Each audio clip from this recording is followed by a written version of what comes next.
Hello friends, നമുക്കിന്നൊരു Chinese restaurant വരെ പോയാലോ? സോ എപ്പോഴും ഒരു ഡിന്നർ ഔട്ടിങ് അല്ലെങ്കിൽ ഒരു ഡിന്നർ നൈറ്റ് ഞങ്ങൾ പ്ലാൻ ചെയ്യുമ്പോൾ എപ്പോഴും ഞങ്ങളുടെ first choice or first preference എന്ന് പറയുന്നത് എപ്പോഴും ഒരു ചൈനീസ് റെസ്റ്റോറൻ്റ് ആയിരിക്കും. അതെന്താണെന്നറിയില്ല, ഞങ്ങൾക്ക് ഇവിടെ ന്യൂസിലാൻഡിൽ ഞങ്ങൾക്കൊന്നും കൂടിയും താല്പര്യം ചൈനീസ് കുസീനാണ്. സോ നമുക്കൊന്ന് പോയിട്ട് വരാം. Okay, come on.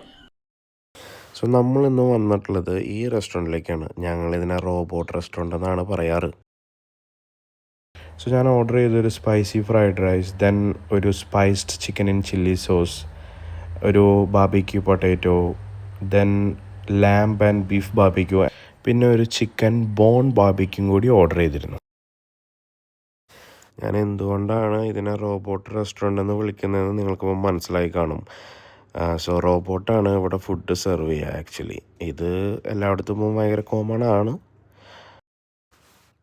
അപ്പോൾ നമ്മുടെ ഫുഡ് ഐറ്റംസ് ഓരോന്നായിട്ട് വന്നു കേട്ടോ. ഇതാണ് spice chicken in chilli sauce. ഇതൊരു കോൾഡ് ഡിഷാണ്. ആൻഡ് ഇതിലൊരു മെയിൻ ഇൻഗ്രീഡിയൻ്റ് ആണ് സെഷ്വാൻ പെപ്പർകോൺ. ഇത് നമ്മൾ അവരോട് എപ്പോഴും കുറച്ചിട്ടാൽ മതി എന്നാണ് പറയാറ്. കാരണം ഇത് കൂടുതലായി കഴിഞ്ഞാൽ നമ്മുടെ നാവിന് ഒരു ടിംഗ്ലിങ് ഫീലിംഗ് ഉണ്ടാവും. അത് കൂടുതലായാലുള്ള പ്രശ്നം നമുക്ക് ബാക്കിയുള്ള ഫുഡ് ഐറ്റംസിൻ്റെ ടേസ്റ്റ് അറിയാതെ പോകാൻ സാധ്യതയുണ്ട്.